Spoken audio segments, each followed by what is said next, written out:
పాపమును గూర్చియు నీతిని గూర్చియు తీర్పును గూర్చి ఒప్పించే పరిశుద్ధాత్మ మా మీద ఉంచండి, మమ్ములను దర్శించండి. యేసు నామమును బట్టి అడుగుచున్నాము తండ్రి, ఆమేన్. ప్రియులారా, యెహెజ్కేలు 37వ అధ్యాయం, యెహెజ్కేలు గ్రంథం 37వ అధ్యాయము 4వ వచనము. జాగ్రత్తగా వినండి. బైబిల్ ఇందులో ఎన్నో సత్యాలు ఉన్నవి. యెహెజ్కేలు గ్రంథ ధ్యానం ఈరోజు యూట్యూబ్లో పెట్టండి. యెహెజ్కేలు గ్రంథ ధ్యానం. ఏ రోజు మెసేజ్ ఆ రోజు నోట్ చేసేయండి. పేరు మెసేజ్ అని పెడితే తర్వాత ఏ మెసేజ్ ఏ పేరు పెట్టాలో నన్ను అడుగుతారు. అలా కాదు. యెహెజ్కేలు గ్రంథ ధ్యానం ఈరోజు ధ్యానించలేం. 4 గంటలైనా సరిపోదు. అవుట్లైన్స్ మాత్రమే ఇవ్వగలుగుతాను. 4వ వచనం. ప్రవచనమెత్తి ఎండిపోయిన ఈ ఎముకలతో ఇట్లనము, ఎండిపోయిన ఎముకలారా యెహోవా మాట ఆలకించుడి. కానీ ఇశ్రాయేలుని గురించి ప్రవచన గ్రంథం ఈ యొక్క యెహెజ్కేలు. అక్కడక్కడ క్విజ్ పాయింట్లు అడుగుతాను, కొంచెం మనసు పెట్టి చెప్పండి. వీలైతే మీకు పెన్నులు మాత్రం ఇవ్వగలను ప్రైజ్. ఓకే, నా యందు గురి పెట్టండి. యవనస్తులు, మీరు పాఠాలు క్లాసులోనే మనసు ఉండదు, ఇక్కడ ఉండదు ఏమండి. అందుకనే యూదులంతటి బుర్ర కావట్లేదు మనల్ని. యూదులు పంచకాండాలు చదివితే కానీ, బైబిల్ చదివితే కానీ తల్లి పాఠాలకు పంపదు. మనమా, నువ్వు ఏం వినకపోయినా ఏం చేస్తుంది తల్లి? పంపుతూ ఉంటుంది. యాకోబుకి ఎంతమంది బిడ్డలు రా, బుర్రగోక్కుంటావు. కాబట్టి బైబిల్ నాలెడ్జి సంపాదించండి. నేను బాధపడతాను. 17వ ఏట మారాను, ఎంత వేస్ట్ అయిపోయింది. చిన్నప్పటి నుంచే నాకు తల్లి యాకోబు యోసేపు చరిత్ర చెప్తే బాగుండు కదా. మరి మీలో చిన్నప్పటి నుంచి ఎదుగుతున్నారు, బైబిల్ జ్ఞానం ఉన్నదా? కాబట్టి యెహెజ్కేలు గ్రంథం మాధుర్య గ్రంథం, 2 అర్థం కాని గ్రంథం. కొంచెం అవుట్లైన్స్ ఇస్తాను, పూర్తిగా మీరు చదివేయండి, చదివేస్తారు కూడా. కానీ ఇక్కడ ఎండిపోయిన ఎముకలారా యెహోవా మాట వినండి, యెహోవా మాట వినండి. 5వ వచనం. ఈ ఎముకలకు ప్రభువైన యెహోవా సెలవిచ్చినది ఏమనగా, మీరు బ్రతుకున్నట్లు నేను మీలోనికి జీవాత్మ రప్పిస్తాను. చచ్చిపోయారు ఎముకలు, కండలేదు, నరాలు లేవు, ఎముకైపోయారు. చాలామంది జీవితంలో విసిగి వేసారి వ్యాధుల వలన ఎండిపోతారు, ఆర్థిక ఇబ్బందుల వలన ఎండిపోతారు, కష్టాల వలన ఎండిపోతారు, కరోనా వలన ఎండిపోయాం అందరూ, నేను సహా. నేను జీవాత్మ ఊతాను, నా మీద మీ మీద జీవాత్మ ఊదాడు, ఈ దినం ఉన్నాం. కాబట్టి నా మాట వినండి. ఒకటే ఆయన condition, here my voice, obey to my voice. నా మాటకు లోబడండి అంతే. మీరు ఎంత విఫలమైపోయినా, ఎంత కష్టాల్లో ఉన్నా మిమ్మల్ని నేను జీవాత్మది పైకి లేపుతాను. కింద అంటున్నాడు 11వ వచనము. అప్పుడు ఆయన నాతో ఇట్లైన, నరపుత్రుడా, ఎముకలు ఇశ్రాయేలును అందరినీ సూచించున్నవి. ఇశ్రాయేల్ని సూచిస్తుంది. ఇశ్రాయేలే కాదు, జీఎఫ్ సహవాసంలో ఉండే నిన్ను నన్ను అందరికీ సూచిస్తుంది. విఫలమైపోయిన నిరాశపడకండి. ఏ విధములో ఏ బాధల్లో ఉన్నావో ఒకటే, here is voice, obey to is voice. అంతే, జీవాత్మ ఊతాడు, లేపుతాడు. ఇక్కడ మన ఎముకలు ఎండిపోయిన, మన ఆశ విఫలమైన, మనం నాశనమైపోతామని అనుకొనుచున్నారు. కాబట్టి మన ఆశ విఫలమైపోయింది, నాశనమైపోయాం, విఫలమయ్యాం, నాశనమయ్యాం, విఫలమయ్యాం, నాశనమయ్యాం. ట్రైల్ మీద ట్రైల్ వేస్తాం, ఐఏఎస్కి వెళ్ళడానికి విఫలం అయిపోద్ది. నువ్వు విఫలమయ్యావా ఎందులో అయినా భయపడకు. నాశనం అయిపోయాం, ఇల్లు వాకిలి పోతాయి కొందరికి. ఏంటి నా బతుకెలాగైపోయింది? ఒకటే, నువ్వు దేవుని మాట విను, లోబడు, మరల పూర్వమనత్యం ఇచ్చేస్తాను. ఈ అధ్యాయము, ఈ పుస్తకం అంతా ఇశ్రాయేలుకి ఇదే చెప్పాడు దేవుడు. నీకు నాకు ఈ ఉదయకాలము ఇదే చెప్తున్నాడు. నా ఆశ విఫలమైపోయింది, అరే నా బతుకెలాగైపోయింది. కాబట్టి ఎందులో ఓడిపోయావో, దేంట్లో ఓడిపోయావో దాని అంతటినీ దేవుడు సమకూర్చేటటువంటి గొప్ప దేవుడు, గొప్ప దేవుడు. కాబట్టి ప్రభు 33:11 చెప్తున్నాడు. 33:11 కాగా వారితో ఇట్లనము, నా జీవము తోడు, దుర్మార్గుడు మరణము నొందుట వల్ల నాకు సంతోషము లేదు. దుర్మార్గుడు తన దుర్మార్గత నుండి మరలి బ్రతుకుట వలన నాకు సంతోషం కలుగును. కాబట్టి దుర్మార్గుడు దుర్మార్గతో చనిపోతే నాకు సంతోషము లేదు.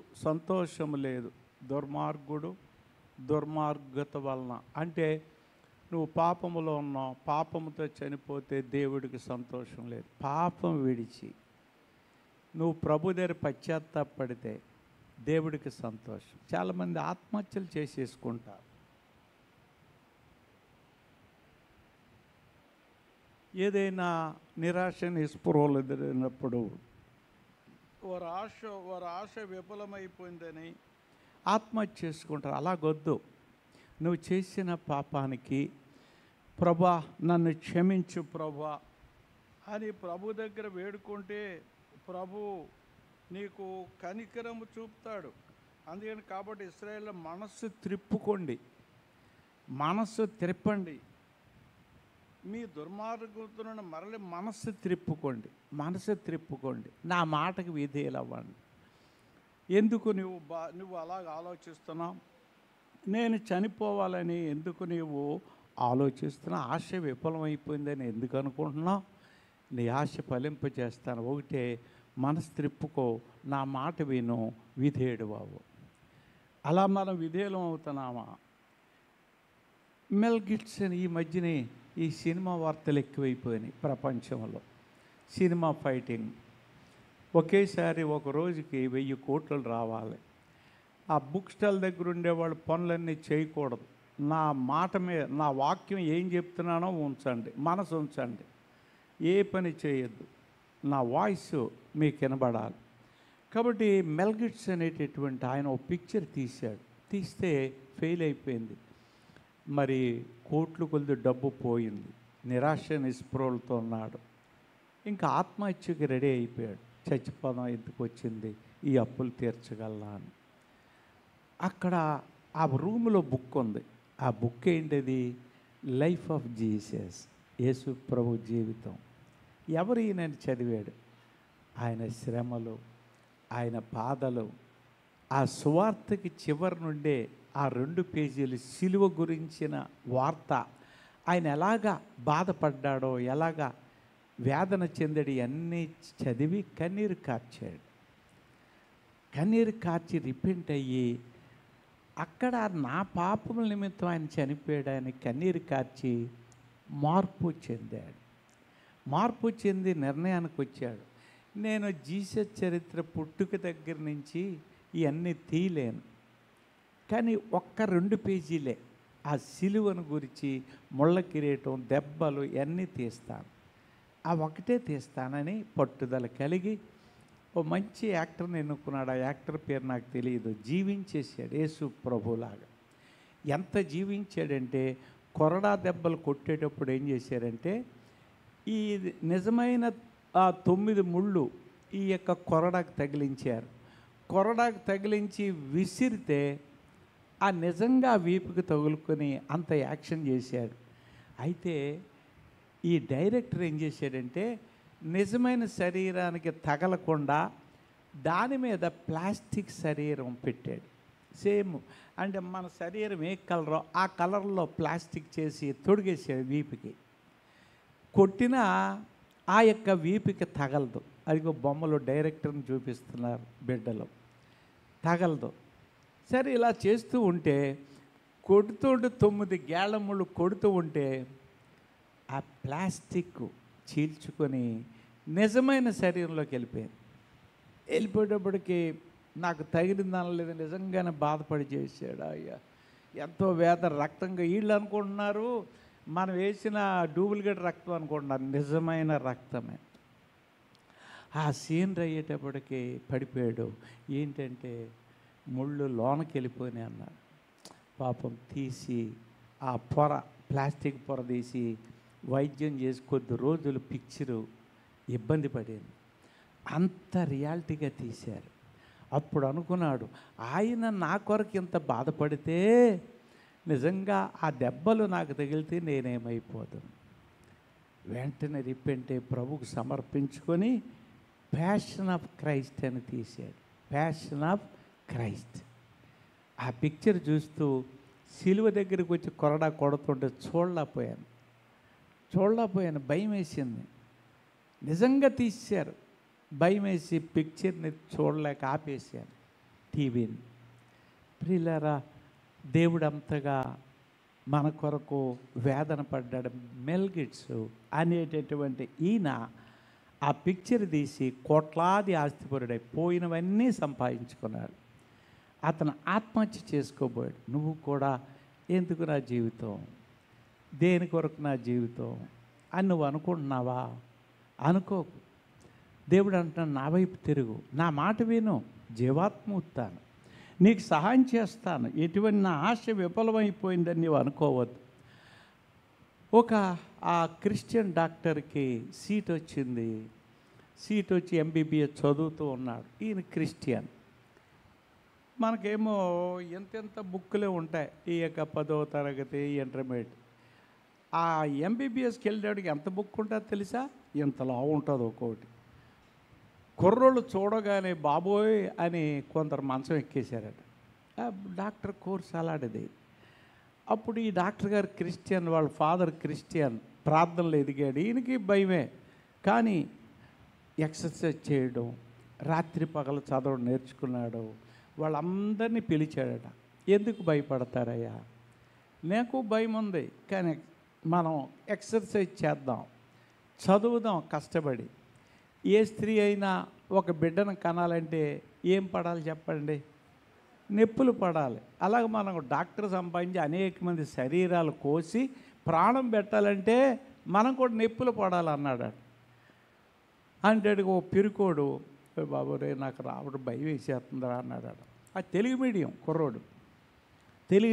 కుర్రోడు ఆఖరికి ఈయన బలపరిచేస్తే ఇప్పుడు ధైర్యం పొంది ఆయన నిరీక్షణ పొంది అమెరికాలో పెద్ద డాక్టర్ అయిపోయాడు. చప్పట్లు కొట్టండి.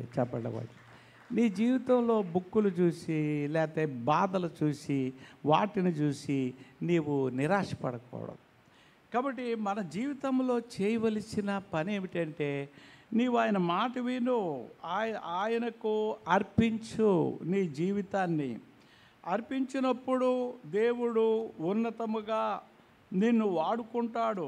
వాడుకొని మనకి దేవుడు కృప అనుగ్రహిస్తాడు. అందుకని ఇందాక చక్కగా బిడ్డలు పాడారు. ఆత్మార్పణ చేయకే ఆశించితి నీ చెలిమి, అహమును ప్రేమించుచునే అరసితి ప్రభు నీ కలిమి. ఆశ నిరాశాయే. అర్పించకుండా దేవునికి నీ హృదయం ఇవ్వకుండా, దిద్దుకోకుండా, త్రిప్పకుండా చేస్తే ఆశ ఏమవుతుంది? నిరాశ. ఆత్మార్పణ చేయకయే ఆశించితి నీ చెలిమి, అహమును ప్రేమించుచునే అరసితి ప్రభుని కలిమి. ఆశా నిరాశాయే ఆవేదనెదురాయే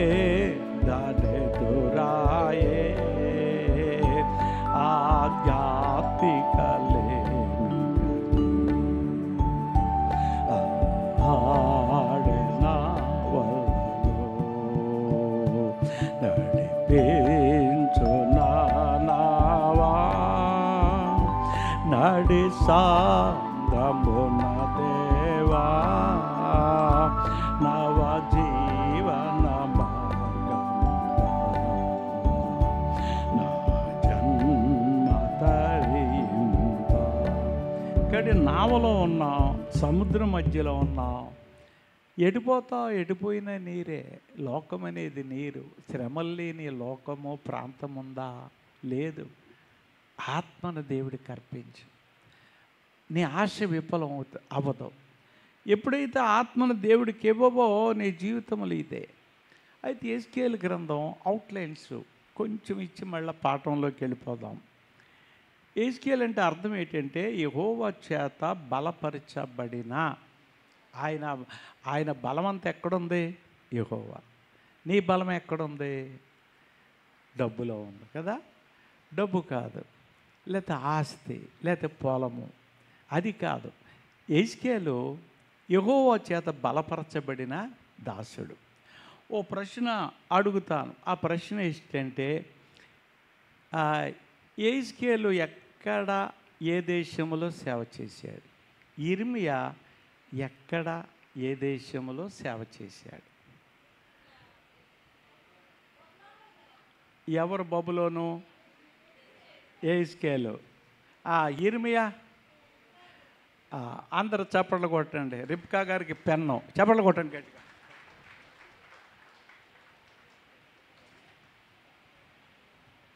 అమ్మా దీప్తి ఆంటీకి ఇవ్వు. వాళ్ళు వచ్చే టైం సరిపోదు వాళ్ళగా. కాబట్టి ఏమండి, బబులోన్లో సేవ చేశాడు. బబులోన్ ఎలా బబులోన్ సేవ చేశాడు? ఈ యొక్క తీసుకెళ్ళిపోతూ ఉంటే ఏది ఆ సైనికులు వచ్చి దోపిడీ చేసి ప్రజలందరిని తీసుకెళ్ళిపోతూ ఉంటే ఎస్కేలు రా ఎక్క అన్నారంతే. ఆ రోజు ఎద్దుల బండిలో గుర్రపు బండిలో జటకాలో ఎక్కి తీసుకుపోయారు. తీసిపోయి ఎక్కడ సేవ చేశాడు?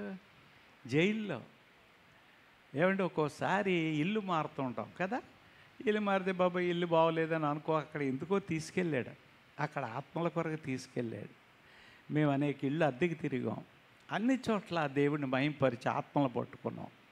నిన్ను అలా తీసుకెళ్తాడు. యిర్మీయాని తీసుకెళ్ళలేదు, అక్కడే ఉంచాడు సేవకి. ఒక్కొక్క విధం.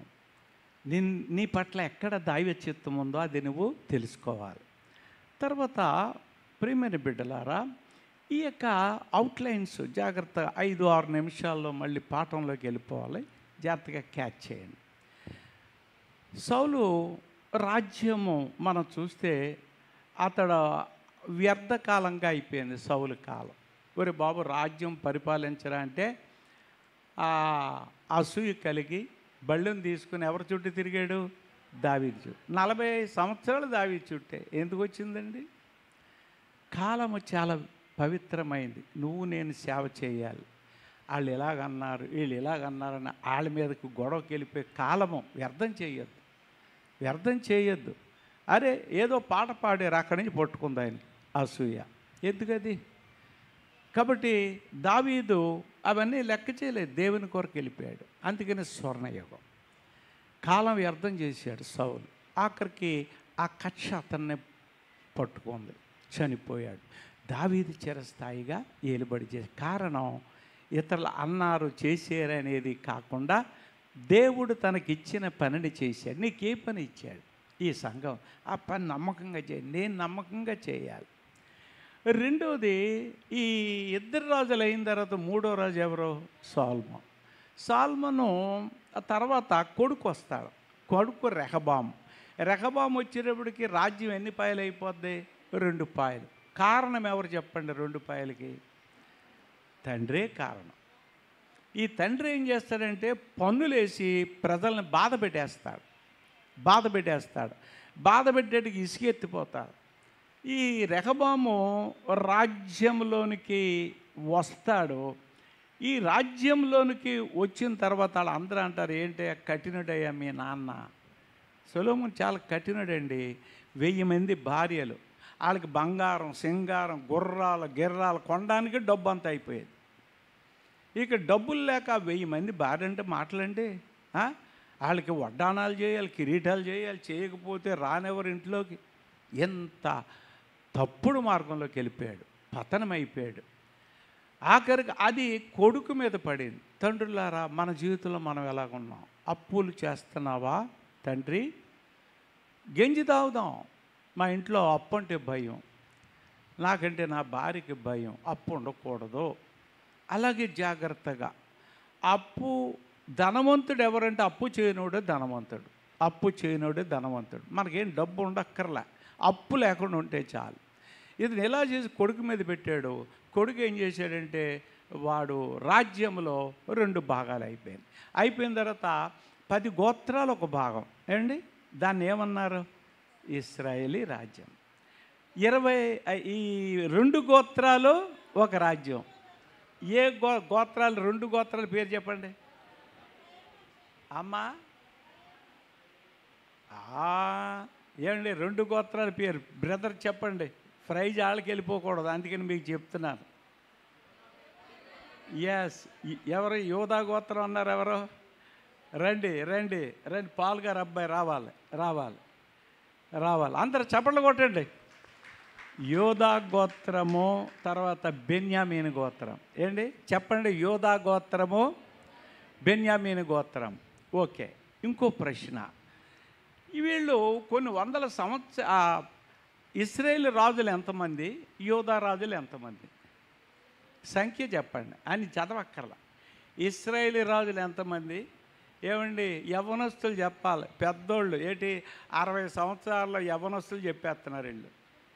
ఏంటి 20-25 ఉన్నవాళ్ళు ఒక్కడ మాట్లాడట్లేదు. ఏమండి అమ్మ తల్లులారా, మీ పిల్లలకి కాస్త నేర్పండి అమ్మ, రాసుకొని పిల్లలకి చెప్పండి. నేను ఇశ్రాయేలు రాజులు ఎంతమంది, ఎంతమ్మా, 19, చప్పట్లు కొట్టండి. యోధా రాజులు ఎంతమంది, రాజేశ్వరి రావాలి ప్రైజు, అందరూ చప్పట్లు కొట్టండి. దీప్తి అమ్మ బదులు నువ్వు తీసుకో, రైట్. కాబట్టి 19, 20 అండి, ఒకటి తేడా. ఇశ్రాయేలు రాజులు ఎంతమంది, 19, వీళ్ళు ఎంతమంది, 20. బండగా గుర్తించేసుకోండి. సరే, ఇంకో ప్రశ్న, చాలా కష్టమైందో సులువైందో, ఆఖరి కొన్ని సంవత్సరాలు పరిపాలించాక ఇశ్రాయేలీ రాజ్యాలు అన్నీ కూడా ఒక శత్రువు వచ్చి ఎత్తుకెళ్ళిపోయాడు. అలాగే యోధా రాజ్యాలు కూడా శత్రువు వచ్చి ఎత్తుకెళ్ళిపోయాడు. ఇశ్రాయేలీ శత్రువు ఎవడో, యోధా శత్రువు ఎవడో, పాల్ గారు చెప్తున్నారు. అమ్మా ఇశ్రాయేలు శత్రువు, ఇశ్రాయేలు యోధా రాజ్యానికి శత్రువు ఎవరో అంటే ఎత్తుకెళ్ళిపోయారు చెరకే. అలాగే ఇశ్రాయేల్ రాజ్యాలు శత్రువు ఎవరు, ఎత్తుకెళ్ళిపోయారు. అమ్మా అష్షూరు బబులోనీలు ఎవరన్నారు, వెరీ గుడ్, కమాన్. ఎక్కడి నుంచో వచ్చి బిడ్డ చెప్పింది, డాక్టర్ అండి, చప్పట్లు కొట్టండి. వెరీ గుడ్ రా. ఇశ్రాయేల్ వారు అష్షూరు ఎత్తుకెళ్ళిపోయారు. ఇశ్రాయేల్ వారిని ఎవరు ఎత్తుకెళ్ళిపోయారు, అష్షూరియలు. ఈ యోధా రాజ్యాలు పతనం అయిపోయాయి. ఎందుకంటే ఈ యోధ రాజులందరూ కూడా చెడిపోయిన రాజులు విగ్రహారాధన అందులోనున్నారు. యోధా రాజులు కొంతమంది మంచివాళ్ళు, ఇశ్రాయేల్ టాప్ టు బాటం వరకు చెడే. అందుకని వీళ్ళకి అష్షూరుకి అప్పగించాడు. వీళ్ళేమో ఎవరికి అప్పగించాడు, బబులోన్ అని నెబుకద్నెజరు, బబులోన్ అండి. ఓకే, ఇక ఆఖరి ప్రశ్న చాలా ముఖ్యమైనది. మరి ఇలాగున్నప్పుడు ఈ 2 గోత్రాలు మీకు తెలుసు. ఓకే, వీళ్ళు పతనం అయిపోయారు. ఓకే, చెరకు వెళ్ళిపోయారు. మళ్ళీ ఇశ్రాయేల్ని తిరిగి తీసుకురాలే, యోధా రాజ్య వంశాన్ని తిరిగి తీసుకొచ్చాడు, బతికించాడు. ఎందుకు బతికించాడు, వెరీ గుడ్, చప్పట్లు కొట్టండి. ఎందుకంటే యేసు ప్రభు ఏ గోత్రం నుంచి రావాలి, యోధా గోత్రం చచ్చిపోతే ప్రభు వచ్చినా. కాబట్టి బెన్యామీన్ యోధా 2 గోత్రాలు జాగ్రత్తగా తీసుకొచ్చాడు. ఇప్పుడు ఇశ్రాయేల్ రాజ్యంలో ఉన్నవారు యోధా బెన్యామీన్ గోత్రికులు. మిగిలిన వాళ్ళు కొద్దిమంది ఉన్నారు, ప్రపంచం అంతటి నుంచి చేరతారు వాళ్ళు. అది ఆఖరణ చెప్తాను. ఆ సిస్టర్కి ప్రజెంటేషన్ రండి తల్లి, రండి. యవనస్తులు చెప్పాలి, అసలు పెద్దోళ్ళు ఏంటి 60 సంవత్సరాలలో యవనస్తులకి ఇచ్చేస్తున్నారు ప్రైజులు, మీరేమో 20-30. Very good. ఇప్పుడు పాఠంలోకి వెళ్ళిపోదాం. ఇలాగా ప్రియమైన బిడ్డలారా, ఇలాగా వారి యొక్క జీవితంలో పతనమైపోయారు. యోధా గోత్రంలోంచి రావాలి. ఈ యొక్క నెబుకద్నెజరు 3 సార్లు దాడి చేశాడు. ఇది ఒక ముఖ్య విషయం, గుర్తుంచుకోండి. ఇది చాలా ముఖ్యం. చరిత్ర కలిగిందండి గ్రంథం, గుర్తుంచుకోండి. యెహెజ్కేలు గ్రంథంలో తేదీలు ఉంటాయి, సంవత్సరాలు ఉంటాయి. ఛాలెంజ్, మన బైబిల్ పండితులు ఛాలెంజ్ చేస్తారు, రా ఈ తేదీ తప్పు అయితే మేము ఓడిపోతాను, ఎవడో ఏం చేయలేకపోతున్నారు. ఇందులో చదవండి, తేదీ, నెల, సంవత్సరం ప్రతి చోట మీకు కనబడుతుంది. ఈ గ్రంథం చారిత్రాత్మకమైన గ్రంథము. నెబుకద్నెజరు 3 సార్లు దాడి చేశాడు. క్రీస్తు పూర్వం 606. నోట్ చేసుకోండి దయతో. అయ్యా నోట్ చేసుకోండి పిల్లలు, దయతో మీరు కాగితం తెచ్చుకోవాలి యవ్వనస్తులారా. 606లో దాడి చేశాడు. మళ్ళీ గ్యాప్ ఇచ్చా క్రీస్తుపురం 597లో దాడి చేశాడు. మూడోసారి 586లో దాడి చేశాడు. 586లో ఈ మొదట 606లో దాడి చేసినప్పుడు 4 ఎత్తుకెళ్ళిపోయాడు. గుర్తించుకోండి, మొదటి దాడిలో వాళ్ళు ఎవరండి? అబేద్నెగో, షడ్రక్, మేషక్, దానియేల్. ఫస్ట్ అటాక్లో అది రాసుకోండి. ఎప్పుడు ఎత్తుకెళ్ళిపోయారో మనకు తెలియదు. దానియేలు గ్రంథం ఎప్పుడో మనకు తెలియదు. 606. రెండో దాడి 597. ఎయిస్కేల్ని ఎత్తుకెళ్ళిపోయారు. ఎయిస్కేల్ని బండి ఎక్కించి పద ఎక్కువ అన్నారంతే. యవ్వనస్తుడు దేవుడి కొరకు ప్రకటించాడు. యవ్వనస్తులారా, ఇలాగ చెరలోకి వెళ్ళి చేశాడు ఆయన. ఏమంటే జైల్లోకి వెళ్ళి, నేను జైలుకి వెళ్ళమంటలా, ఇక్కడ సేవ చేయి. ఎంత వయసు వచ్చింది నీకు? ఎంత వయసు వచ్చింది? యవ్వన టీనేజ్లో వెళ్ళిపోయారు వీళ్ళు. ఇర్మియా 13 సంవత్సరాలు గేటు దగ్గర నించున్నాడు. గేటు దగ్గర 13వ సంవత్సరం సేవ, 40 సంవత్సరాలు బోరుదే. నువ్వెంత వచ్చింది? కాలం గతించిపోతుంది, నీ నోటిలో ప్రవచనం లేదా? ఎన్ని ఆత్మలు తాగుబోతులు నశించిపోతున్నారు, వేదన లేదా? ఈ వయసులో వేదన పడుతూ ఉంటాను, బిడ్డల కొరకు వేదన పడుతూ ఉంటాను. ప్రభా పలానా బిడ్డ ఇంకా మారలేదే అని. ఈ 590లో ఇజ్రాయేలుని పట్టుకెళ్ళి 586లో సర్వనాశనం చేసేసారు యెరూషలేము. అది కథ. ఈ అయిపోయిన తర్వాత వీళ్ళు చెరలోకి వచ్చారు. ఈ చెరలో జరిగినదే ఇది. కాబట్టి ఈ యొక్క ఎజ్కేలు ఈ గ్రంథములో నెలలు ఉంటాయి, సంవత్సరాలు ఉంటాయి. కొంచెం చదవండి దయతో. A to Z 48 అధ్యాయాలు ఉన్నాయి, చదివేండి ఈ రోజునే. దివ్య గ్రంథము.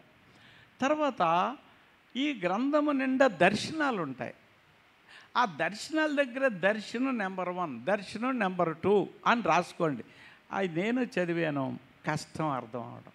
కష్టమని మానే కూడా చదవాలి. అది అర్థం అవ్వకపోనే చదవాలి. 1వ అధ్యాయంలో దర్శనం, 8వ అధ్యాయంలో దర్శనాలు, 11లో 9, 10, 11 దర్శనాలు, 40 నుండి 48 వరకు దర్శనాలు. ఈ దర్శనాలు విచిత్రంగా ఉంటాయి. అదేదో వింతని మీరు భావించకండి, దాన్ని జాగ్రత్తగా చదవండి. తర్వాత నరపుత్రుడా అనే పదం 93 సార్లు ఉంది ఇందులో. నరపుత్రుడా, ప్రజల్ని ఇశ్రాయేల్ని ప్రేమించి ఇస్తున్న మాట అది. ఇందులో ఎక్కువ నరపుత్రుడా, నరునికి పుట్టినవాడా, నరపుత్రుడా, యెహోవా హస్తం నీ మీదకు వచ్చినని కూడా ఉంటుంది. యెహోవా హస్తం నీ మీదకు వస్తుంది. ఎందుకు? పతనావస్థలో ఉన్నాం, నిన్ను లేవనెత్తుతుంది. రక్షింపనేరకుండా యెహోవా హస్తం కొరచ కాలేదు, విననేరకుండా ఆయన చెవులు మందము కాలేదు. నీ పాపమే అడ్డొచ్చింది. కాబట్టి ఆయన హస్తం చాపు ఉంటుంది ఎప్పుడు. నువ్వు పాపం ఒప్పుకో, ఆయన వైపు తిరుగు, ఆశీర్వాదం పొందు. యెహోవాకు ప్రత్యక్షమై మీ దేవుడైన యెహోవా నేనే అని మీరు తెలుసుకుంటారు. 60 సార్లు నేను యెహోవానని తెలుసుకుంటారు. యెహోవా దేవుడు తప్ప ఎవరు లేరండి. ప్రజలే ప్రపంచం అంతా ఏడ్రా, ఇశ్రాయేల్ని ఎవడో కొట్లాపోతున్నాడు, ఎంతరా 1 కోటి మందిరా, లిటిల్ బాయ్ని చిన్న బాంబు పట్టుకెళ్ళి హిరోషిమా మీద అయితే నాశనం. ఒక్కడే వేయడం లేదు, వేయడానికి వీలు లేదు. పిచ్చుక కూడా ఆయన ఆజ్ఞ లేకుండా కిందకి పడకూడదు. బాంబు ఎవడని తయారు చేస్తే అది వదలడానికి చేతులు రావు వాడికి. ఏటో అనుకుంటున్నారు. ఒరే ఏంట్రా ఈ దేశం ఇలా ఉంది, ఎవడు బాంబు వేయడం లేదు, వేయలేరు, వేయబోడు. తయారు చేసినా ఆడి చేతులు రావు. గడగళ్ళ టైం ఉంది. టైంలో దేవుడు ఇశ్రాయేలీలకు ప్రత్యక్షమవుతాడు. యెహోవాకు ప్రత్యక్షమై ఇలాగు సెలవిచ్చాను, యెహోవా వాక్కు ప్రత్యక్షమై నీకు ప్రత్యక్షమవుతాడు. వాక్ ఎప్పుడైనా విన్నావా? ఏసన్న స్వరమన్నా ఎప్పుడైనా విన్నావా? ఎప్పుడైనా విన్నావా? నేను విన్నాను స్వరము, గద్దింపు విన్నాను, ఆశీర్వాదం విన్నాను. నువ్వు విన్నావా? ప్రేమిన బిడ్డలారా, ఇక్కడ అది 46 సార్లు ఉంది. ఈ గ్రంథంలో 46 సార్లు ఉంది. యెహోవానగు నేనే ఇలాగూ సెలవిచ్చున్నానని అనేక సార్లు ఉంది. యెహోవానగు నేనే ఇలాగూ సెలవిస్తున్నా. ఈ యొక్క దర్శనాలు ద్రాక్ష చెట్టు, పక్షిరాజు, ఖడ్గము, నీతి లేని ఓహోలీలా, ఓహూలా అనేటటువంటి ఇలాంటి పదాలు ఉంటాయి. కన్ఫ్యూజ్ అవ్వకండి, చదివేయండి. దర్శనాలు ఉన్నప్పుడు దర్శనం నెంబర్ 1 అని రాయండి, నెంబర్ 2 అలాగ రాచుకుంటూ వెళ్ళండి. యెహెజ్కేలుకే చెరలో ఆకాశం తెరవబడింది. తెరవబడి దేవుడు గొప్ప దర్శనాలు చూపించాడు. చెరలో దర్శనం అంటే నువ్వు కష్టాల్లో దేవుడు ఉన్నాడు. శ్రమలో నేను అతనికి తోడైండి, అతను విడిపించి గొప్ప చేసేదాన్ని, దీర్ఘాయు చేత అతనిని తృప్తిపరుస్తాను. శ్రమలో తోడై ఉన్నాడు. నువ్వు శ్రమ పడ్డాను, అయ్యా ఈ బాధలో ఉన్నాను, ఈ వ్యాధిలో ఉన్నాను, నీ పక్కనే ఉన్నాడు.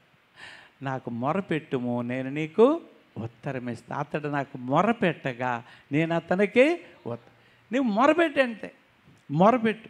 ప్రభు దగ్గర మొరపెడితే దేవుడు గొప్ప కార్యం చేస్తాడు. వీరు ఎలాంటి అవిధేయతల్లో ఉన్నారో అవుట్లైన్ చూపిస్తాను. దేవుడు బాధపడ్డాడు. 1వ ఏంటంటే 2వ అధ్యాయం 1వ వచనము, యెహెజ్కేలు గ్రంథము 2వ అధ్యాయము 1వ వచనం. నరపుత్రుడా, నీవు చక్కగా నిలవబడుము, చక్కగా నిలబడుము, నేను నీతో మాట్లాడవలను అని ఆయన నాతో మాట్లాడినప్పుడు ఆత్మ నాలోనికి వచ్చి నన్ను నిలవబెట్టెను. అప్పుడు నాతో మాట్లాడిన వాని స్వరము వింటిని. ఆయన నాతో ఇట్లా, నేను నరపుత్రుడా, నా మీద తిరుగుబాటు చేసిన జనుల యొద్దకు. కాబట్టి నా మీద తిరుగుబాటు చేసిన ఇశ్రాయేలీ మొట్టమొదటి చేసిన పాపం ఏమిటంటే అరణ్యాన్ని నుండి ఇదే పని, ఐగుప్తు నుండి ఇదే పని.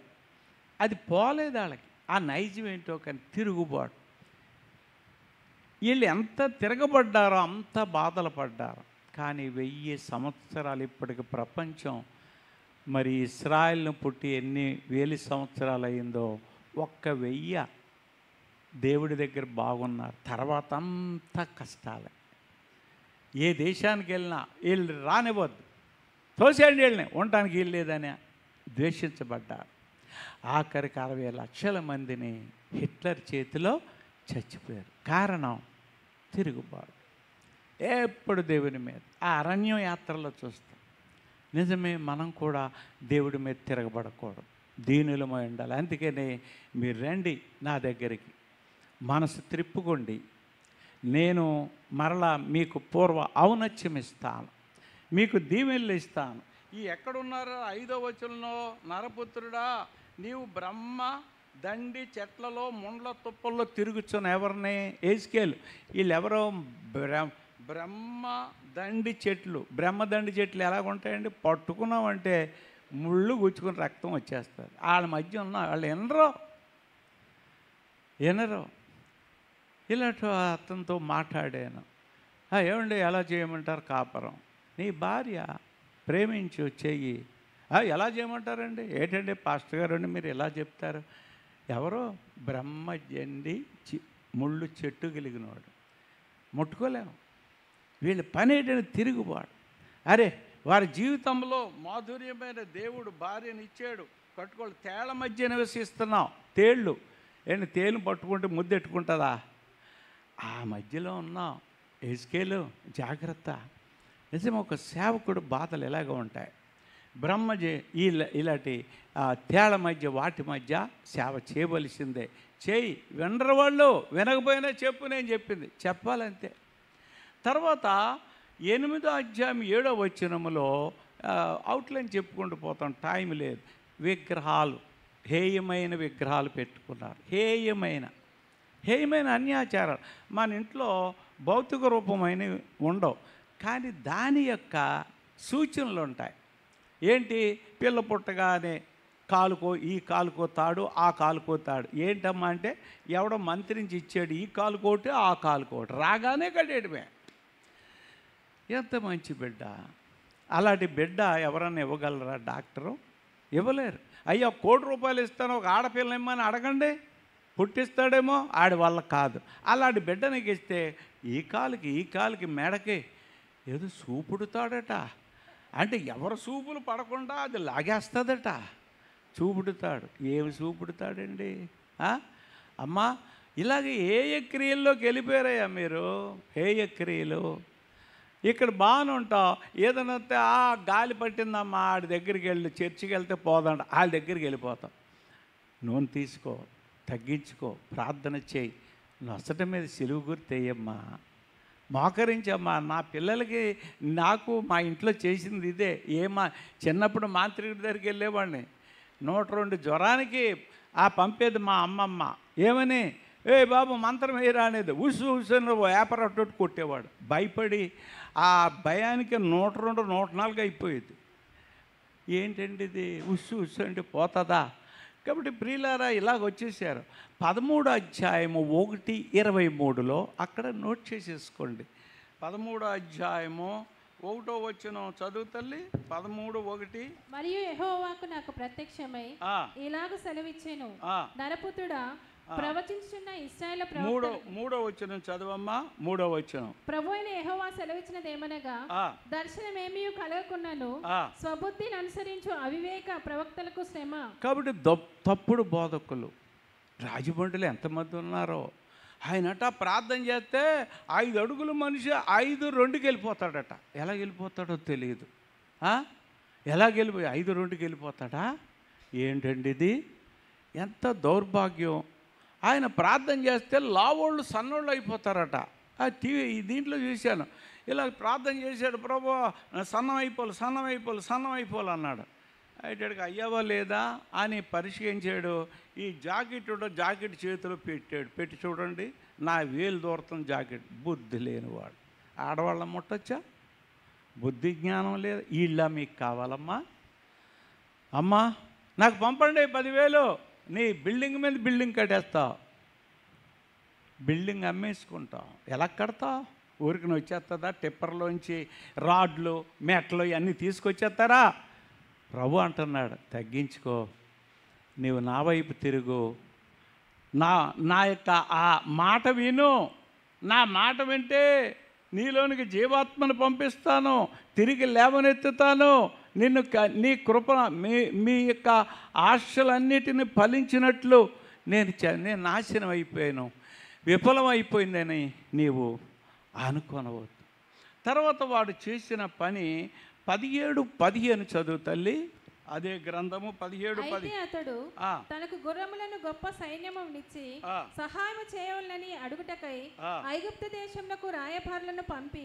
ఐగుప్తు స్నేహం చేశాడు. ప్రియులారా, ఎంతమంది స్నేహం చేస్తున్నారు? నేను ఆల్వేస్ చెప్తూ ఉంటాను, అయ్యా బీటెక్ వచ్చింది వెళుతున్నాను, పాలిటెక్నిక్ వచ్చింది వెళుతున్నాను, ఫలానా చోట వచ్చింది, మంచిది వెళ్ళండి, కానీ చెడ్డ స్నేహం పట్టకండి. This is the most important. విద్యార్థులు గమనించాలి. ఉదయకాలం బాయ్ ఫ్రెండ్ ఉన్నాడు, వాడి దగ్గర చేరకు. గర్ల్ ఫ్రెండ్ ఉన్నారు, చేరకో. ఒక అమ్మాయి ప్రార్థన చేయగా ఆ బిడ్డకి పాలిటెక్నిక్ వచ్చి జాయిన్ అయ్యింది. ఎక్కడి నుంచి వచ్చావు? రాయమండి.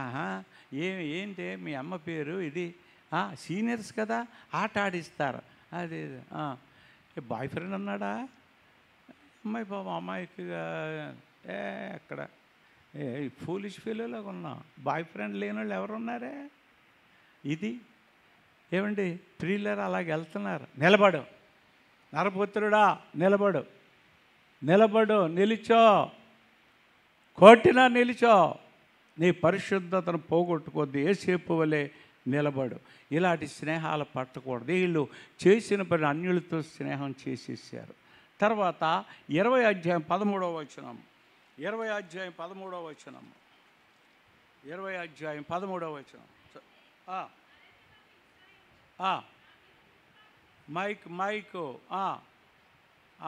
చదువమ్మా. అరణ్యమందు ఇశ్రాయేలు నా మీద తిరుగుబాటు చేసి నా కట్టడలను అనుసరింపక తాము అనుసరించి బ్రతకవలనని నేను ఇచ్చిన విధులను తృణీకరించి నేను నియమించిన విశ్రాంతి దినములను అపవిత్రపరచగా. విశ్రాంతి దినాన్ని అపవిత్రంగా ఉన్నారు. అంటే ఇప్పుడు మనం ఆదివారం ఏమండి ఆదివారం ఇప్పుడే పెళ్ళి వచ్చింది మీ బంధువులది, వెళ్ళిపోతావా? ఏమండి ఆదివారం పెళ్ళిళ్ళు పెట్టచ్చా? ఆదివారం తప్పించుకుంటమేనా? ఇక్కడ ఏం చేయి, వీళ్ళు పని ఏంటంటే విశ్రాంతి దినాలు మానేశారు. ఆ రోజు పని చేయకూడదు, భోజనం కూడా చేయకూడదు. ఇది అలాగా చేసేవారు కొందరు, చాలా నిష్ఠాగరిష్ఠులు. కనీసం ఆదివారం రాకుండా ఎక్కడికి వెళ్ళిపోతున్నాం? సండే అంటే ఏంటి?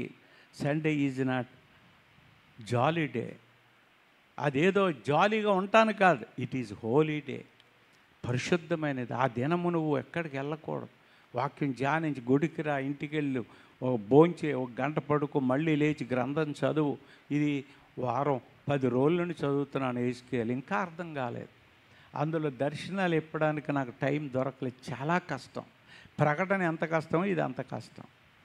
10 రోజుల నుంచి అలా చదువుతూ కొన్ని యూట్యూబ్లు అవి ఇవి వింటూ ఏదో కొంచెం జ్ఞానం వచ్చింది. ప్రియమైన బిడ్డలారా, ధ్యానిస్తున్నావా? నీ జీవితంలో ఆదివారం గుడికి వచ్చి వెళ్ళిపోవడమేనా? మన జీవితంలో మనము ఎలాగున్నాం? మన జీవితంలో మనము ఏ విధంగా ఉన్నాం? ఈ యొక్క అధ్యాయము, ఈ యొక్క పుస్తకాన్ని 3 భాగాలు చేశారు. పుస్తకాన్ని ఒకటి ఏంటంటే ఇశ్రాయేలు తిరుగుబాటు చేసి పతనమైపోవడం, 1 నుంచి 24 అధ్యాయాలు రాసుకోండి. 1 నుండి 24 అధ్యాయాలు. ప్రజలు ఇశ్రాయేలు తిరుగుబాటు చేసి పతనం అయిపోయారు. తర్వాత 25 నుండి 32 రెండో భాగం. ఇది అన్యజనుల నాశనం. అన్యజనులందరినీ దేవుడు నాశనం చేస్తాడు. వీళ్ళ మీదకి వచ్చేవాళ్ళందరినీ, ఇశ్రాయేల్ మీదకి వచ్చేవారు అందరినీ. మూడవది, ఇశ్రాయేల్కి పునరుద్ధరణ ఇస్తాడు, నిరీక్షణ ఇస్తాడు, వాళ్ళని లేవనెత్తుతాడు. అది 33 నుండి 48 వరకు. మొదటి పార్ట్ ఏమో 1 నుంచి 24 ఇశ్రాయేలు తిరుగుబాటు వల్ల పతనం అయిపోవడం. రెండో పార్ట్ 25 నుంచి 32 అన్య జాతుల నాశనం. తర్వాత మూడో పార్ట్ 33 నుంచి 48 ఇశ్రాయేలు పునరుద్ధరణ, అంటే వారిని తిరిగి లేవనెత్తడం. ఈ 3 భాగాలు జస్ట్ టూకీగా మనం చూసినట్లయితే ప్రియులారా, ఈ తిరుగుబాటుకి నేను ఇందాక చెప్పినవే ఇవి ఏంటంటే 5 రకాలుగా, 1, 2, 3, 4, 5 తిరుగుబాటు చేశారు, బాధలు పడ్డారు. 2 విగ్రహాలు వైపు వెళ్ళిపోయారు, బాధలు పడ్డారు. 3 అబద్ధ బోధకులు వచ్చి వాళ్ళు నాశనం చేశారు. 4 చెడు స్నేహాలు పట్టారు, పతనమయ్యారు. 5 విశ్రాంతి దినాన్ని చెడుగా ఆచరించారు. ఇది ఇలా తిరుగుబాటు చేయడం వలన వారు నాశనమయ్యారు, వారు పతనం చెందారు. రెండోది అన్యజాతుల గురించి చూద్దాం. 25వ అధ్యాయంలోనికి రండి. జస్ట్ అవుట్లైన్స్ మట్టిగా మీకు చూపిస్తాను. పెన్ను తీసుకోండి, ఒక్కొక్కటి మీకు చూపిస్తాను. 25వ అధ్యాయము మొదటి 2వ వచనము, నరపుత్రుడా అమ్మోనీయులు తట్టు. అమ్మోనీయులు అండర్లైన్ చేయండి. మొదట శత్రువు అమ్మానీయులు. వీళ్ళని నాశనం చేశాడు దేవుడు, శిక్ష విధించాడు. మొదటి శత్రువు అమ్మోనీయులు. నీకు నాకు అందరికీ ఆత్మీయ లోకంలో ఉన్నవారికి శత్రువు ఉండక మానడు. ఏదో రకంగా ప్రత్యక్షమవుతాడు, దాన్ని దేవుడి తోటి తిప్పితే నాశనం చేస్తాడు. రెండవ శత్రువు 8వ వచనం, మోయాబీయులు. 2 అని వేసుకోండి, మోయాబీలు అండర్లైన్ చేయండి. 8వ వచనములో మోయాబీలు అని ఉంటుంది, అండర్లైన్ చేయండి. ఇది 2వ శత్రువు. 12వ వచనములో ఏదోమీయులు, 3వ శత్రువు. అండర్లైన్ చేస్తే చాలు, అక్కడ 3 అని వేసుకోండి, ఈజీగా మీకు అర్థమైపోద్ది. తర్వాత 15 ఫిలిస్తీన్లు, 4వ శత్రువు. ఫిలిస్తీన్లు 4వ శత్రువు, 15వ వచనము. తర్వాత 26 3వ వచనము, తూరు అని ఉంటుంది, 3వ వచనం. 26 3 తూరు, ఇది 5వ శత్రువు. 5వ శత్రువు. తర్వాత 28 సీదోను 6వ శత్రువు. ఆఖరి శత్రువు 29 2 ఐగుప్తు. ప్రియులారా, ఈ 7 దేనికి సూచన? మన బాధలు, మన కష్టాలు, ఆరోగ్యాలు, ఆర్థిక ఇబ్బందులు, లేతే ఏదో కొదువ, లేక మనకి కావలసినవి కొరతగా ఉంటాయి, ఫుల్గా ఉండవు. ఎప్పటి నుంచి అడుగుతున్నాం, ఇవ్వడం లేదు.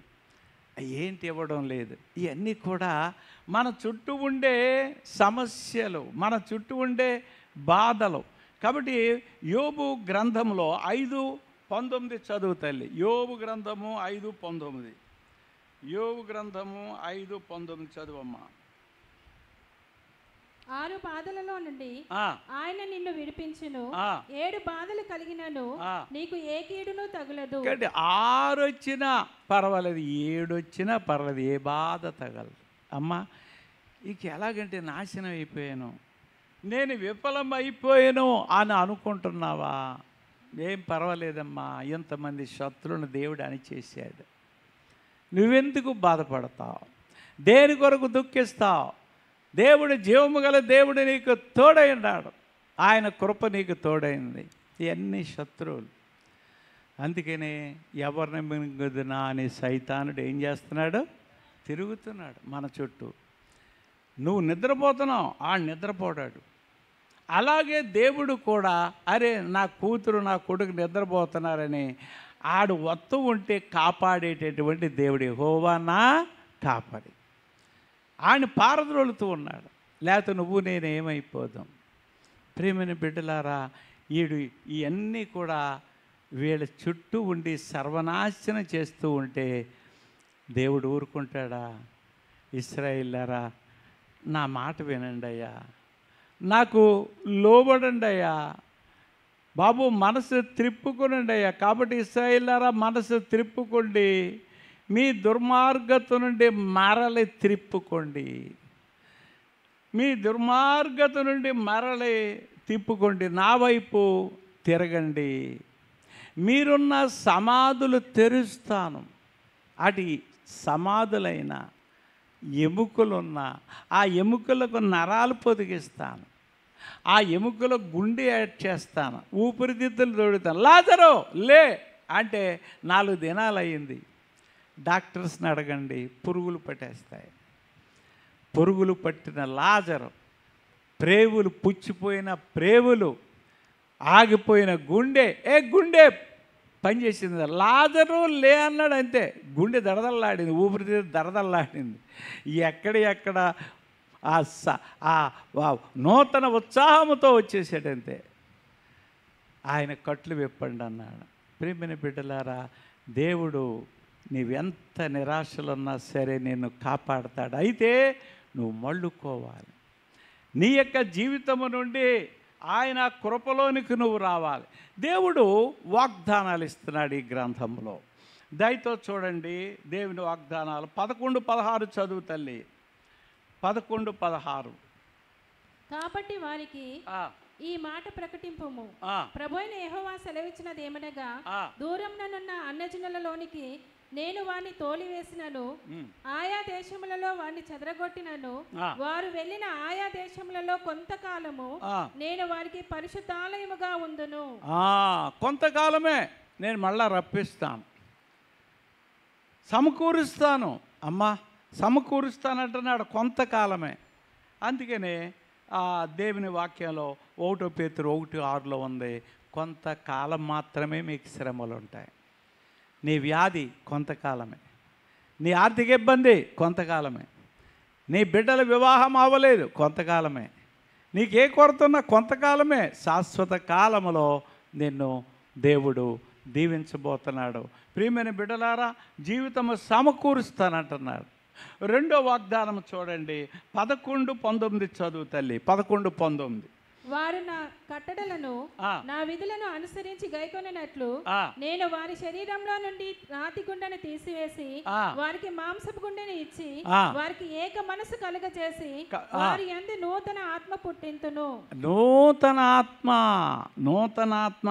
రాతి గుండె తీసేస్తాను, మాంసపు గుండె, కఠిన ఆత్మ తీసేస్తాడు. ప్రియమైన బిడ్డలారా, నీలో కఠినమైనది ఉన్నదా? ప్రభు దగ్గరికి వెళ్ళు. నీ ఆశ విఫలమైపోయింది అనుకోకు, కఠిన ఆత్మ వలన విఫలమైపోయావు. కఠినమైపోయింది గుండె, హృదయం మోసకరమైనది, ఘోరమైన వ్యాధి కల, దాన్ని గ్రహింపగలవాడు ఎవడో? గ్రహింపగలవాడు ఎవడో? పరిశుద్ధాత్మ దగ్గరికి వెళ్ళు, నీ కఠినాత్మను, రాతి గుండెని తీసేస్తాడు. ప్రభా, కఠినరాలనయ్యా, క్షమించలేని మనసు ఉందా? కఠినాత్మ ప్రభు దగ్గరికి వెళ్ళి క్షమించి మనసిస్తాడు. భార్యను కొట్టేసావా? ప్రభు దగ్గరికి వెళ్ళు, దయార్ద్ర హృదయం ఇస్తాడు.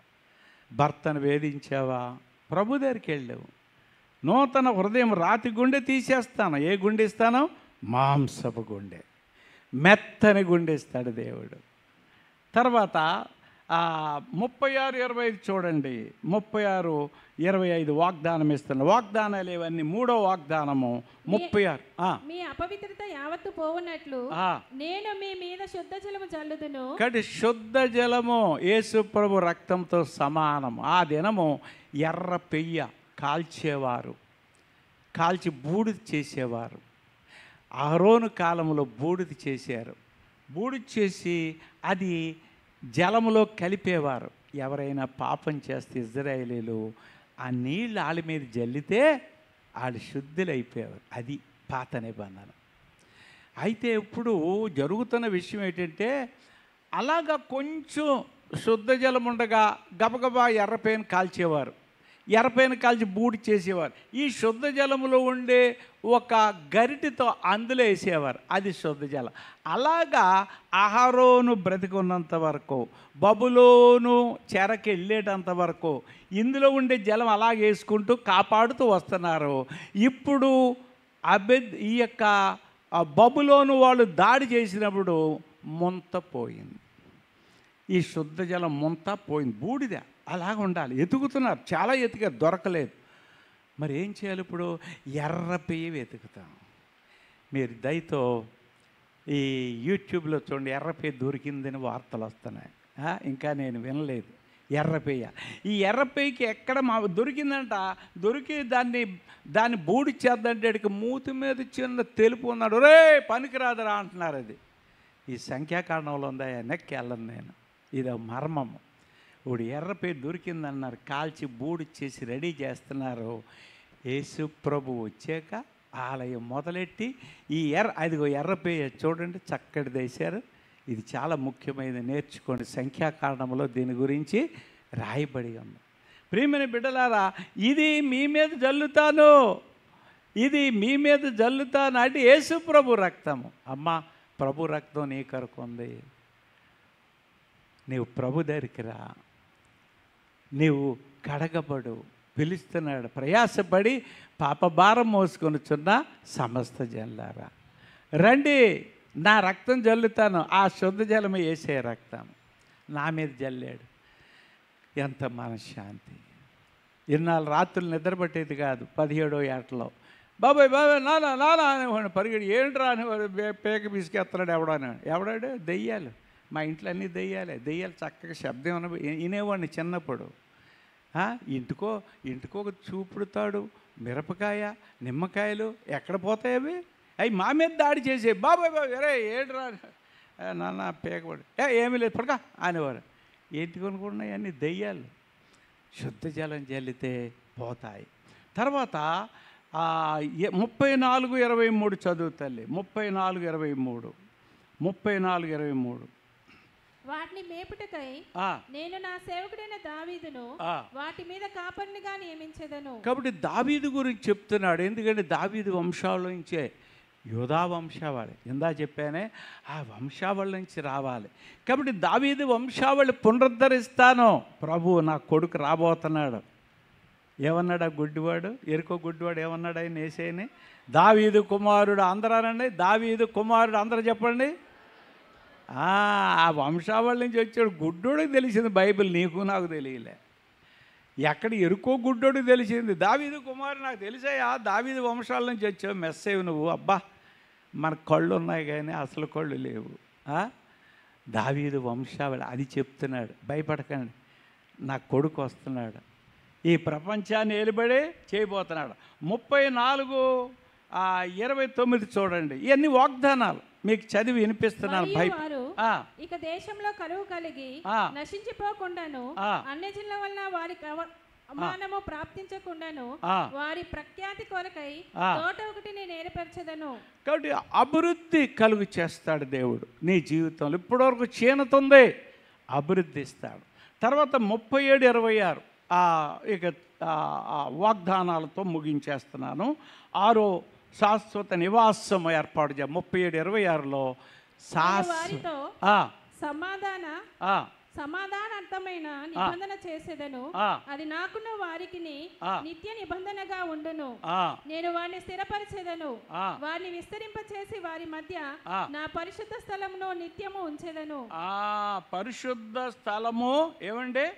ఆ నిత్యం అనే మాట ఎలా ఉంచుతాడు? పరిశుద్ధ స్థలము నిత్యము. పరిశుద్ధ స్థలం అంటే మందిరం. 3వ మందిరం. 1వ మందిరం సొలొమోను కట్టాడు. 2వ మందిరం ఎవరు కట్టారు చెప్పండి? 2వ మందిరం ఎవరు పునాదేశారు? జెరుబ్బాబెలు అని ఎవరన్నా చెప్పారా? Very good, very good. నీకు పెన్ ఇక్కడ లేదు, ఇచ్చేస్తాను. 2వ మందిరం జెరుబ్బాబెలు. ఏమండి? కూల్చేసినాడేమో ఇతను ఈ బబులోను సామ్రాజ్య నెబుకద్నెజరు కూల్చేసాడు. కట్టినోళ్ళు ఎవరు? పునాదేసిన వాళ్ళు జెరుబ్బాబెలు. గుర్తించుకోండి అందరూ చెప్పండి, జెరుబ్బాబెలు 2వ మందిరా పునాది వేసాను అంటారే, అలా నేర్పాల్సి వస్తుంది కదా. పర్లేదు, నాకు ఓపిక ఉంది, లెక్చరర్గా పనిచేశాను. చక్కటి పాఠాలు చాలా బాగా అర్థమవుతున్నాయి అనేవారు వాళ్ళు. మీకు కూడా అర్థమైతే నాకు చాలు, నా జీవితం ధన్యం. ఇక చివరిగా 5 minutesలో ముగిస్తాను. ఓకే, శాశ్వతంగా నేను చేసేస్తున్నాను. శాశ్వతంగా ఎలాగా చేస్తాడు? దాని యొక్క అర్థం ఏమిటంటే, దాని అర్థము లాస్ట్లో వరల్డ్ వార్ జరగబోతుంది. అది ప్రకటన గ్రంథము 16-15 చూడండి. ఎలా శాశ్వతంగా చేస్తాడో 16వ అధ్యాయము 13వ వచనం చదువు తల్లి. మరియు ఆ ఘట సర్పము నోట నుండి, క్రూర మృగము నోట నుండి, అబద్ధ ప్రవక్త నోట నుండి కప్పల వంటి 3 అపవిత్రాత్మలు బయలు వెడలగా. కప్పల వంటి 3 అపవిత్రాత్మలు, ఇది చాలా డేంజర్ అండి. కప్పల వంటి 3 అపవిత్రాత్మలు, ఇది వరల్డ్ వారికి సమకూడతాయి ఈ దెయ్యాలు. ఈ ఒక్కో కప్ప, 2వ కప్ప, 3వ కప్ప అనేటడుగు 3 గంటలు అయిపోద్ది. కొంచెం చదవండి వ్యాఖ్యానం ప్రకటన గ్రంథంలో, చాలా వివరంగా ఉంటుంది. కప్పలు అపవిత్రాత్మల సమూహాలు. తర్వాత చదువు తల్లి. అవి సూచనలు చేయనట్టి దయ్యముల ఆత్మలే. అవి సర్వాధికారి అయిన దేవుని మహాదినమున జరుగు యుద్ధమునకు లోకమంతటా ఉన్న రాజులను పోగు చేయవలనని. ఈ 3 కప్పలు, ఒరే బాబు రండ్రా రండ్రా యుద్ధానికి రండ్రా, ఒరే ఇజ్రాయెల్ ఓడించేయాలరా అని బయలుదేరతారు. 3 కప్పలు. చైనా అంటారా, రష్యా అంటారా, ఏమంటారో మీ ఇష్టం. అవి కొంచెం చదవండి, అన్ని మర్మాలు చదివితేనండి బైబిల్కి మించింది లేదు. చదవలేక టైం ఉండాలి. ఈ మర్మాలు చాలా గొప్పవి. ఈ 3 కలిసి రే బాబు రండి, world war world war world war. ఆఖరికి ఎక్కడికి బయలుదేరుతారు వీళ్ళందరూ? 15వ వచనం చదువు తల్లి. హెబ్రీ భాషలో హార్మెగిద్దోన్ అను చోటుకు వారిని పోగు చేశాను. హార్మెగిద్దోన్ యుద్ధం రాసుకోండి, అది అండర్లైన్ చేయండి. ఆ వచనం ఎక్కడుందని రాత్రంతా వెతికాను, డిక్షనరీలు తిరగేసాను, దొరికింది. హార్మెగిద్దోన్ యుద్ధం, అది అండర్లైన్ చేయండి, మళ్ళీ ఎక్కడ దొరకదు మీకు. పైన బైబిల్ పైన రాసేసాను, ఆ పేజీ అస్తమానం తిరిగి హార్మెగిద్దోన్ యుద్ధం. ఇది వరల్డ్ వార్. ఈ 3 దెయ్యాలు కలిసి, సూపర్ పవర్స్ కలిసి, రండి యూరోపియన్ కంట్రీల, ఇండియా రండి, పాకిస్తాన్ రండి అని వీళ్ళందరూ వెనకలేవారు. ఇస్రాయిల్ లేక ప్రేంబెల్లో అంటే వారి రాజ్యాంగం మొదటి పుట్టలో ఏమో తెలుసా? అందరు ప్రపంచమంతా ద్వేషించారు, మమ్మల్ని ఒక్కరే ప్రేమించారు, వాళ్ళే భారతీయులు అని రాసుకున్నారు వాళ్ళు. అందుకని ఇప్పటికీ భారతదేశం స్నేహము, కార్గిల్ యుద్ధంలో సీక్రెట్గా యుద్ధం చేసి ఓడించింది వాళ్ళే. ఎవరో? ఇస్రాయేలీ. అంత స్నేహం. మోడీ గారు వెళ్తే నమస్కారం చేసి, మోడీ గారు రెండేనే ఒక జీప్ వేసుకెళ్ళారు. ఆ జీపు ఒకవైపు పైపు వేసారు, సముద్రం, మృత సముద్రం పైపు ఇలా వదిలేరు. మృతం అంటే ఏంటి చెప్పండి? పనికిరాని వాటర్. అది ఇంజిన్ ఆన్ చేస్తే డ్రుర్రమైన అవతల నుంచి చెడు వాటర్, యువతల మంచినీళ్ళు వచ్చేసింది. చూశాడు, జ్యూస్ ఈజ్ ది గ్రేట్ అన్నాడు. కానీ నమ్మితే కదా. ప్రపంచంతో ఒప్పుకోవటం, అందరూ చప్పట్లు కొట్టండి. యెహోవా దేవుడు, దేవుడు కొట్టాడు, గడిగా కొట్టాడు. యెహోవాయే దేవుడు, ఇంకెవ్వరు లేరు.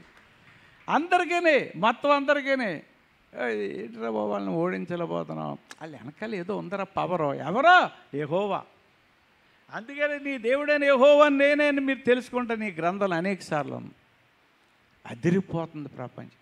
కానీ ఒప్పుకోవడానికి సిగ్గేసేస్తుంది.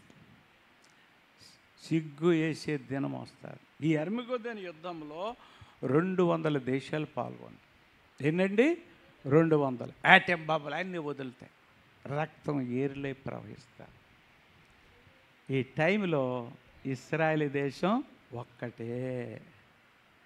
ఎక్కడండి ఒక్కటి చేస్తాడు. అప్పటి వరకు, ఈ యుద్ధం వరకు వాళ్ళ వెనకాల ఉంటాడో, ఈ యుద్ధం వచ్చిన తర్వాత వదిలేస్తాడు. అది అమెరికా రాలేమయ్యా మేము, యువతల వీళ్ళ వెనకాల వెళ్ళాం, అవతల మీ వెనకాల రాం, కూర్చుండదు. బ్రిటన్ మేము కూడా వీక్గా ఉన్నాం. ఈ రెండు ఎనకుంటాయి. భారతదేశం మట్టుకి వెళ్ళపోతే ఎలాగా, మనకు ఆయిల్ రాదని ఇందులో దూరుతుంది, దూరి నష్టపోతారు. ఇవన్నీ చరిత్ర చదివితే ఎంత పసందో. ఏంట్రా బాబు యుద్ధం అనిపిస్తుంది. ఆఖరికి జకర్యా గ్రంథంలో ముగింపు అక్కడ జరుగుతాయి. జకర్యా గ్రంథము 12వ అధ్యాయము 10వ వచనం చదువు తల్లి. 10వ వచనం మీరందరూ నా వెనకాల చదవండి. ఈ వచనం చాలా ముఖ్యం, అండర్లైన్ చేసుకోండి. నేను చదివితే నా వెనకాల చదవండి. దావీదు సంతతి వారి మీదను యెరూషలేము నివాసుల మీదను కరుణ నొందించు ఆత్మను, విజ్ఞాపన చేయు ఆత్మను నేను కుమ్మరింపగా, వారు తాము పొడిచిన నా మీద దృష్టి ఉంచి, ఒకడు తన ఏక కుమారుని విషయమై దుఃఖించినట్లు, తన జ్యేష్ఠ పుత్రుని విషయమై ఒకడు ప్రలాపించినట్లు, అతని విషయమై దుఃఖించుచు ప్రలాపింతురు. కాబట్టి నన్ను చూస్తారు ప్రియులారా.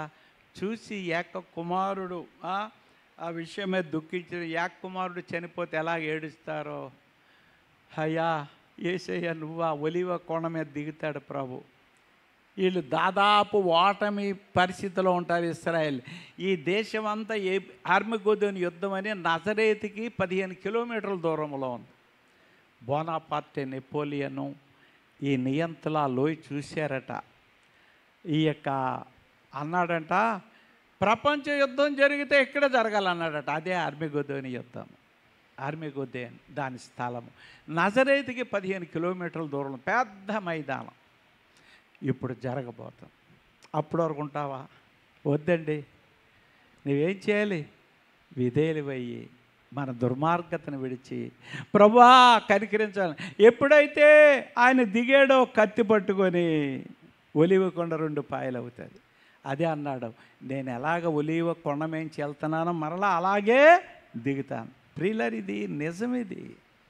టైం టేక్స్ అంతే. ప్రియులారా, మన దేవుడు ఎంత గొప్పవాడు, ఉన్నతమైన వాడు.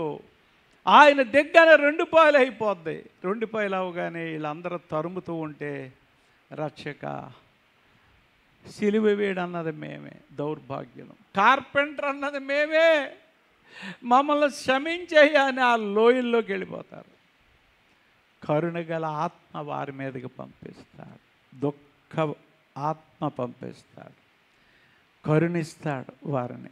రండి ఇశ్రాయేలులారా, భ్రష్టులేని ఇశ్రాయేలులారా, నా మాట వినండి, మీ మీదకి జీవాత్మ ఊతాను. అయ్యా యుద్ధములో చేసి చేసి ఎండి ఎముకలు అయిపోయామయ్యా. నీ వెనకాలుండి విజయం ఇచ్చినా ఎండిపోయామయ్యా. మా పిల్లలు చనిపోయారు యుద్ధంలో, పేరు విజయమే కానీ ఎండిన ఎముకలు అయిపోయామయ్యా. ప్రభు కత్తితో దిగి అప్పుడు ఎవరుంటారో నాకు తెలియదు. ఇండియా ప్రధాని మోకరిస్తాడు. అందరూ చప్పట్లు కొట్టండి. మోకరిస్తాడు. యేసు రాజుగా ఈ భూలోకానికి వస్తాడు. అందరూ చప్పట్లు కొట్టి పాడదాం. యేసు రాజుగా వచ్చుచున్నాడు, భూలోకమంతా తెలుసుకుంటారు. రావి కోటి తేజుడు, రమ్యమైన దేవుడు, రావి కోటి తేజ చప్పట్లు కొట్టండి. మైన దేవుడు రాజుగా వచ్చుచున్నాడు, రాజుగా వచ్చుచున్నాడు. యేసు రాజుగా వచ్చుచున్నాడు, లోకమంతా తెలుసుకుంటారు. ఏడేండ్లు పరిశుద్ధులకు విందవబోతుంది, ఏడేండ్లు పరిశుద్ధులకు విందవబోతుంది. ఏడేండ్లు లోకం మీదకి శ్రమ రాబోతుంది, ఏడేండ్లు లోకం మీదకి శ్రమ రాబోతుంది. ఈ సువార్త మోయబడు, ఈ సువార్త మోయబడు, వాక్యమే కరువగును. యేసు రాజుగా వచ్చుచున్నాడు, భూలోకమంతా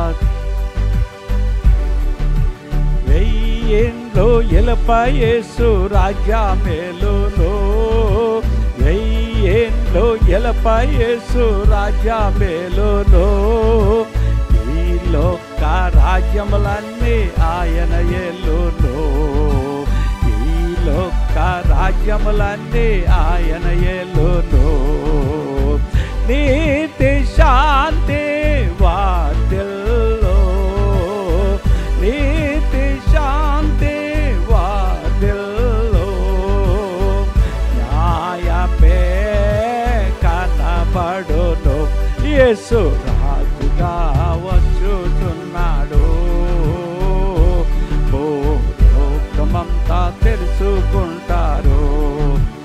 ఈ లోక దేవతలన్నీ ఆయన ముందరా, ఈ లోక దేవతలన్నీ ఆయన ముందరా సాగిలి పాడి నమస్కరించి గడగడలాడుతూ, సాగిలి పాడి నమస్కరించి గడగడలాగును.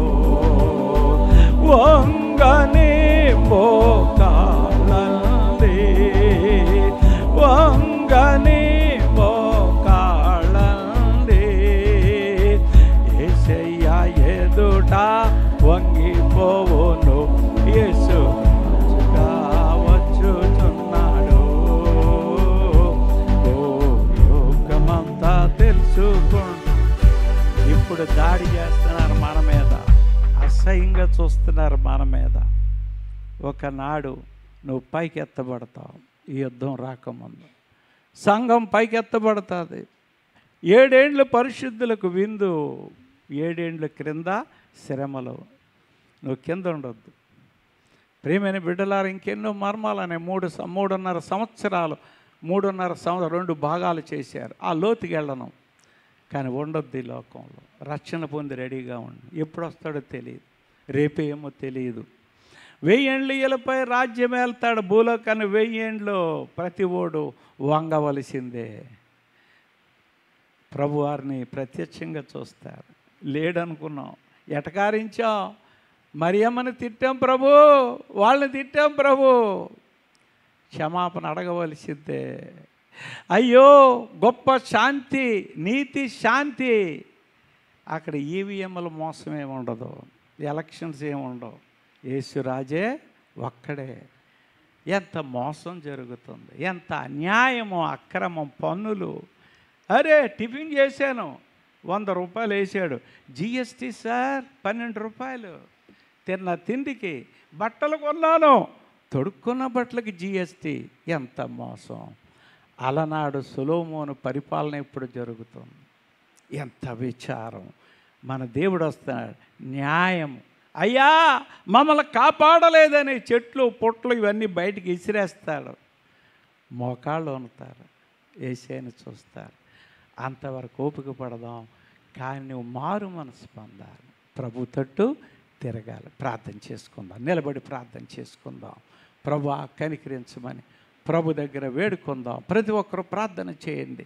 నువ్వు రక్షణ పొందకపోతే ఇప్పుడే నేను పునరుద్ధరిస్తాడు, నూతన హృదయం ఇస్తాడు, నూతన శక్తి ఇస్తాడు, నూతన బలం ఇస్తాడు. ప్రియమైన బిడ్డ, ఆలస్యం చేయవద్దు, ప్రభుని నమ్ముకో. తండ్రి నన్ను కనికరించమని నీవు దేవునికి నీ హృదయం ఇయ్యి, దేవునికి నీ హృదయం ఇయ్యి. పాల్ గారు రండి, పాట పాడండి. ప్రభా కనికరించి సహాయం చేయమని ప్రభు దగ్గర వేడుకోనండి. దేవా సహాయం చేయి, ఇప్పుడే నీ హృదయం దేవునికి, ఇప్పుడే నీ హృదయం దేవునికి. దేవా నన్ను కనికరించి, ఇదిగో దేవా నా హృదయము.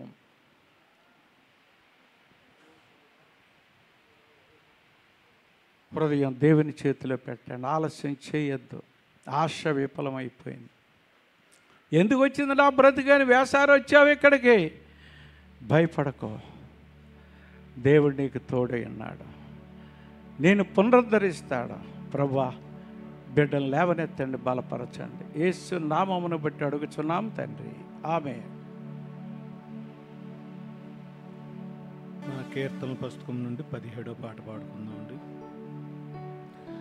ఇదిగో దేవా నా జీవితం,